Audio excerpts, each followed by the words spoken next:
There is an object inside the king's chamber of the Great Pyramid that has been measured, analyzed, photographed, and studied by engineers, archaeologists, physicists, and precision machinists for over 2 centuries.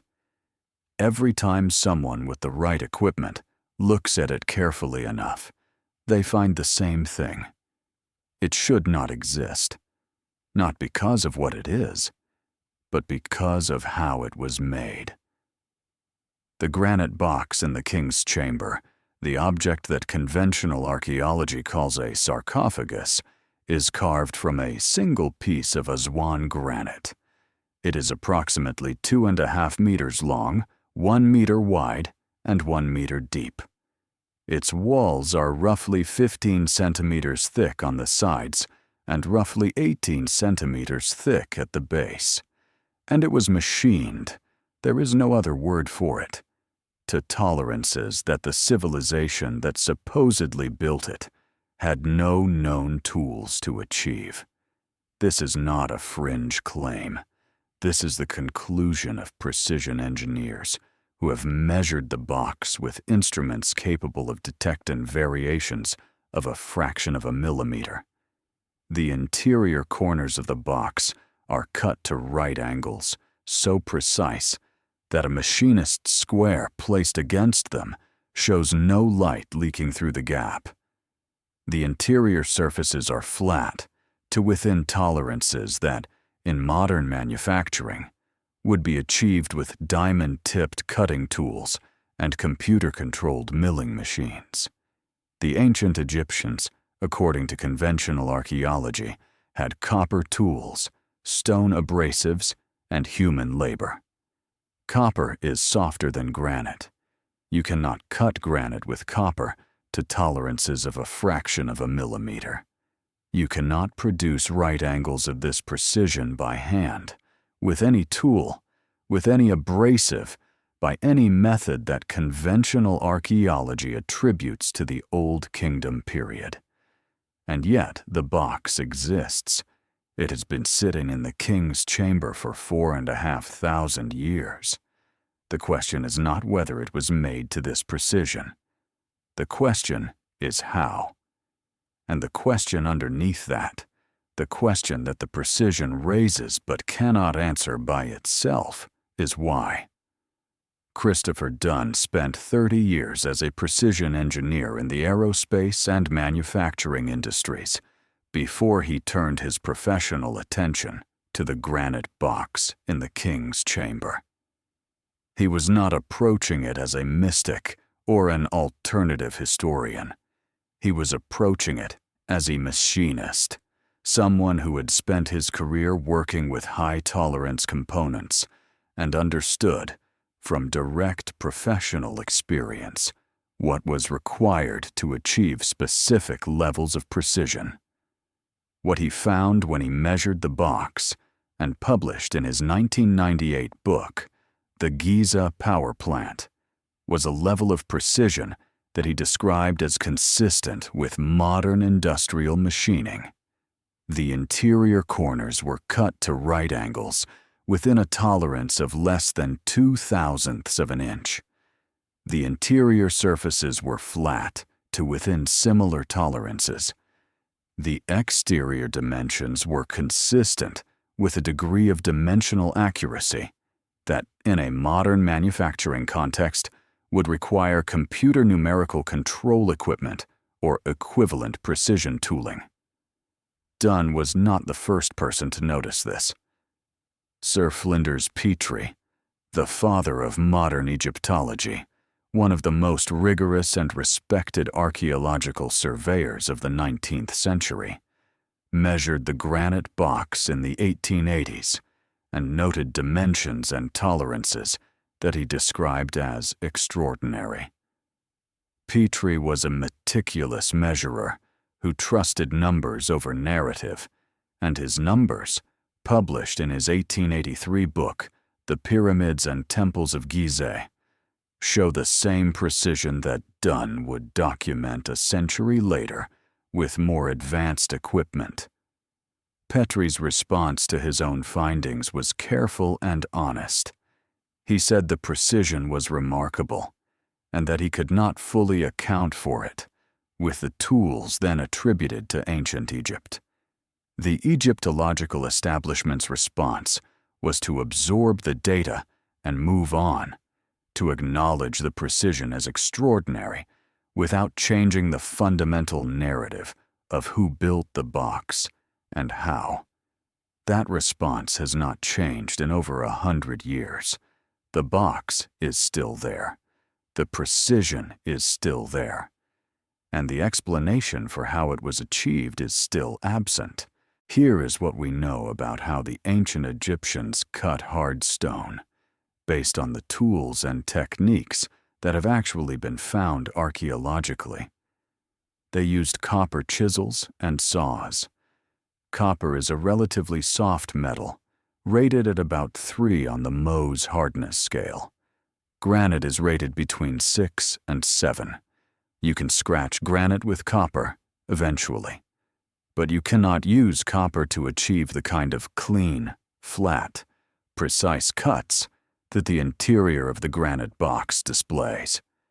Copper tools used on granite wear down almost immediately, long before the stone shows significant removal. They used stone abrasives, quartz sand, flint, harder stones, to grind and shape softer materials. This is effective for shaping softer limestone. It is less effective for granite, and it does not produce the kind of flat, precise surfaces seen in the box. Abrasive grinding produces slightly rounded, slightly irregular surfaces, not the flat planes measured by Petrie and Dunn. They used wooden mallets and wedges. These are effective for splitting stone along natural fracture lines, not for precision machining. The toolkit that conventional archaeology attributes to the Old Kingdom builders of the Great Pyramid is not capable of producing the granite box to the tolerances that have been measured. This is not a matter of interpretation. It is a matter of physics and material science. If you try to reproduce the granite box using only the tools that Egyptology attributes to the Old Kingdom period, copper, stone abrasives, wood, and human labor, you will not succeed to the same tolerances. This has been tested, not by alternative researchers trying to prove a point, but by conventional Egyptologists and engineers attempting to demonstrate that ancient methods were sufficient. They were not. The closest replications achieved by conventional methods are measurably less precise than the original. Something else was used. What that something else was.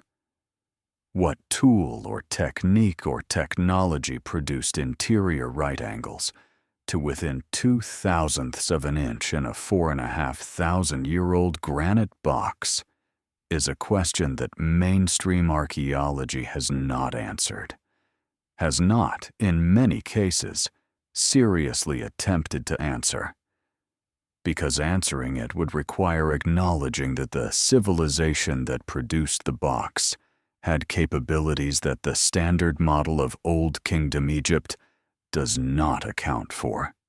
There is another anomaly about the granite box that receives less attention than the precision of its machining, but which may be equally significant.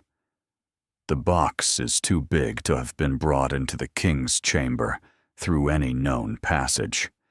The entrance to the king's chamber is approximately 1 meter wide and slightly over 1 meter high. The granite box is approximately 2.5 meters long and over 1 meter wide. It does not fit through the entrance. The conventional explanation is that the box was placed in the chamber during construction, that it was brought in before the chamber was sealed, and the pyramid was built around it. This explanation is plausible. It is probably correct, but it carries an implication that is rarely stated explicitly. If the box was placed in the king's chamber before the pyramid was built around it, then the box came first, not the tomb. The box. The pyramid was not built and then furnished with a sarcophagus. The sarcophagus was placed, and then the pyramid was built around it, which means the box is not incidental to the pyramid. It is not furniture placed inside a tomb. It is the reason the pyramid was built where it was built, at the height it was built, with the dimensions it was built. The entire Great Pyramid, 2.3 million stone blocks, 80-ton granite beams transported 800 kilometers, alignments accurate to within fractions of a degree, was constructed around a box. A box that is too precisely made to have been produced by the tools we attribute to its makers. A box with no lid. A box that has always been empty. A box that, when struck, rings like a bell. That last detail deserves its own attention. The acoustic properties of the granite box have been noted and documented by multiple independent researchers. When the box is struck, by a hand, by a mallet, by any impact, it produces a clear, sustained tone. Not the dull thud of struck stone. A resonant note that carries through the chamber, that sustains longer than the mass of the object would suggest, that falls within the frequency range of human vocal sound. Robert Vaughter, an acoustic researcher who has studied the king's chamber extensively, documented a resonant frequency in the chamber itself, a frequency at which the granite walls amplify and sustain sound in ways that are measurably different from other enclosed stone spaces. The chamber resonates at approximately 110 Hz. The box, when struck, produces a tone close to that same frequency. The chamber and the box are tuned to each other. This could be coincidence. Granite boxes in granite rooms will often share acoustic properties because they share material properties. The resonance could be emergent rather than designed, an unintended consequence of the geometry rather than a deliberate feature. But the builders of the king's chamber were not people who produced unintended consequences. The tolerances of the box, the precision of the chamber's walls, the engineering of the relieving chambers above, every measurable feature of the king's chamber reflects deliberate, sophisticated intentionality. If the box was machined to tolerances of a fraction of a millimeter, tolerances that served no visible purpose for a funerary vessel that would be sealed and never seen, then those tolerances served some other purpose, a purpose that required precision, a purpose that the acoustic properties of the box might be related to, a purpose that the 4,500 years of scholarship devoted to the Great Pyramid has not identified.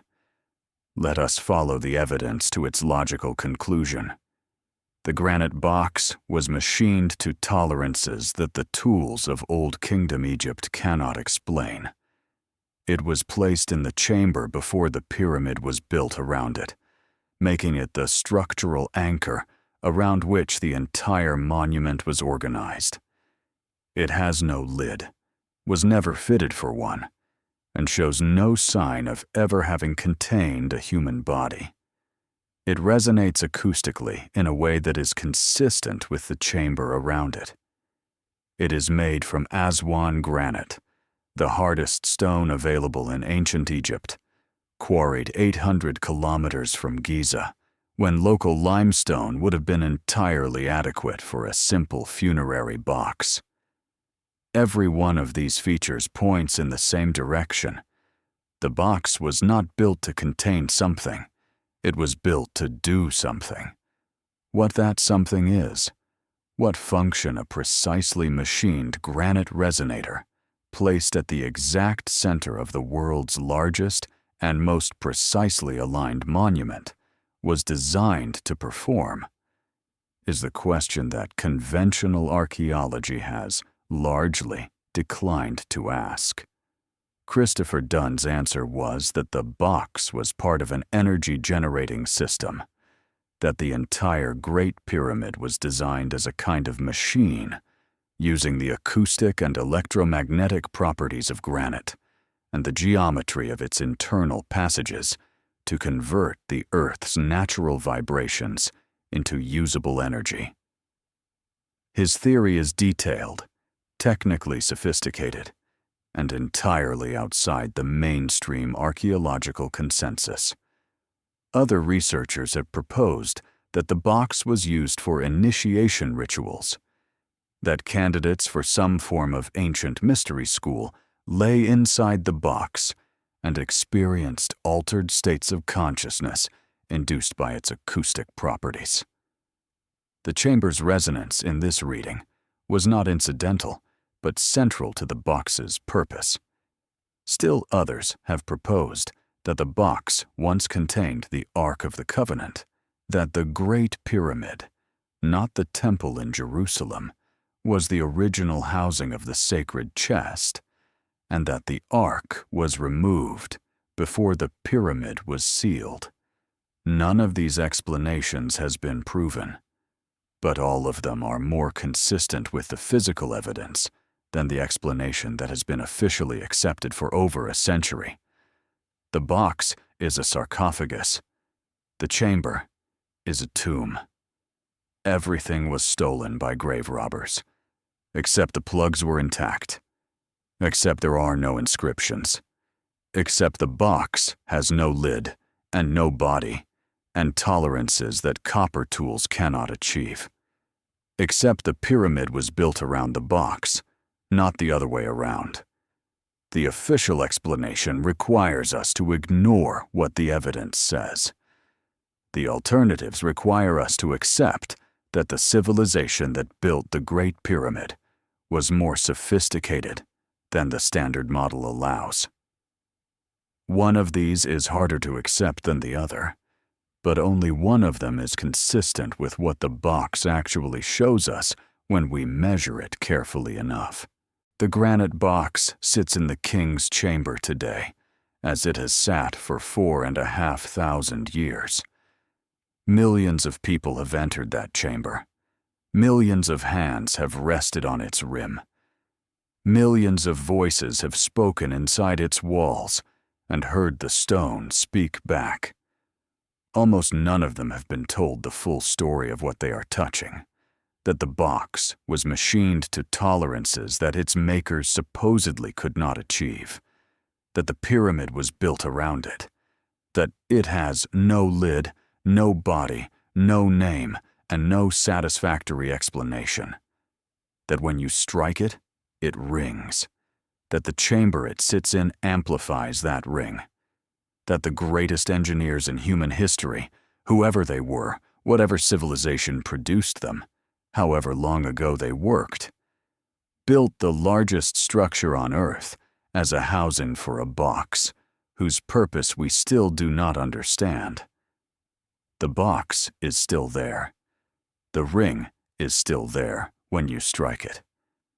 And the answer to what it was built for is still waiting in the silence of the king's chamber, in the dark, in the resonance, waiting for someone who finally knows the right question to ask.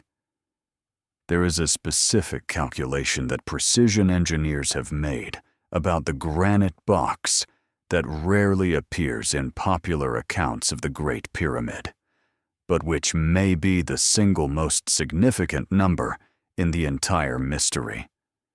To produce the interior surfaces of the granite box to the tolerances that Petrie and Dunn measured, a modern machinist working with computer-controlled equipment would require, depending on the method used, somewhere between several hundred and several thousand hours of precision machining time.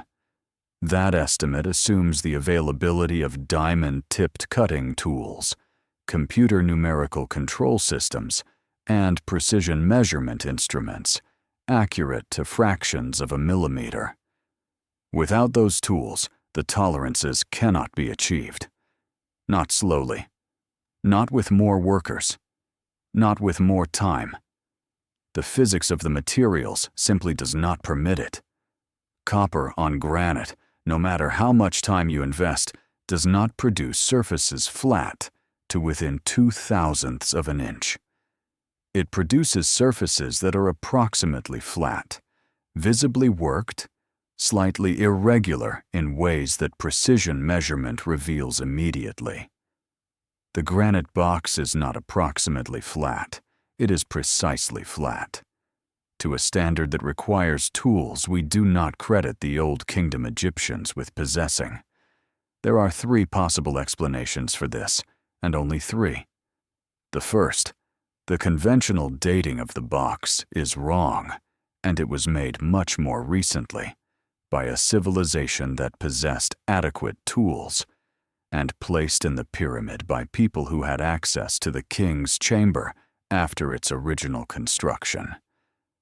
This explanation fails because there is no evidence of entry into the sealed chamber before Al-Ma'mun's crew in the 9th century, and because the box's dimensions prevent it from being brought through the chamber's entrance, meaning it must have been placed during construction.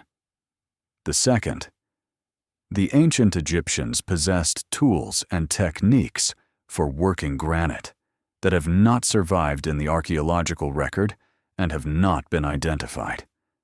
This is possible. Archaeological records are incomplete. Technologies can be lost. But for a technology capable of producing these tolerances to leave no trace, no tools, no workshop debris, no depiction in the extensive artistic record of Old Kingdom Egypt, no description in any ancient text, would be extraordinary.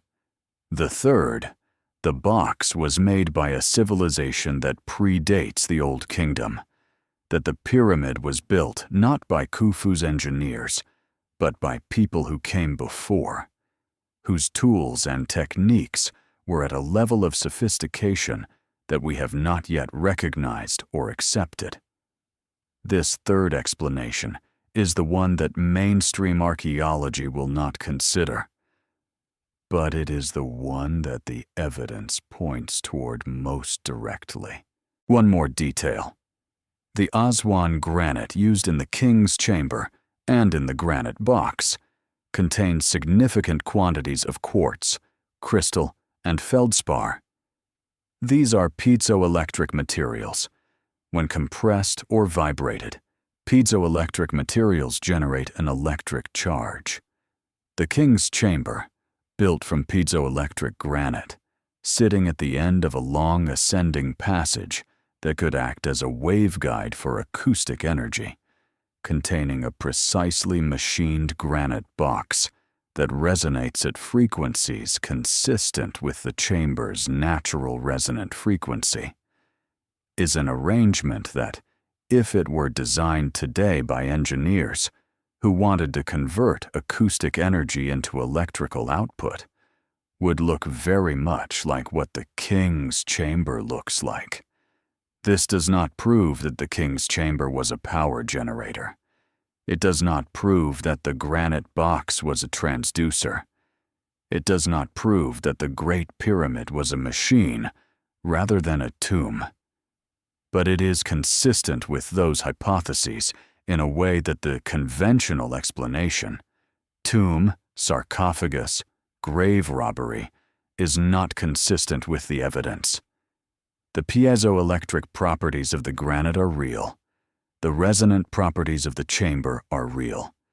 The tolerances of the box are real. The absence of a body, an inscription, a lid, and a satisfactory explanation are all real. What is not real, what has never been demonstrated, only assumed, is that the box was a funerary vessel, and the chamber was a tomb, and everything that should be there was taken by people who somehow bypassed the intact granite plugs that sealed the ascending passage. That story has no evidence. The stone has evidence. And the stone says something different. This series has followed hidden things across 5 countries and 9 videos. An ark in a locked chapel, tunnels beneath a holy mountain, voids inside a pyramid, chambers beneath the Sphinx, sealed doors in narrow shafts, secret corridors beneath the desert, an empty room with no inscriptions, a sealed door discovered on live television and never opened.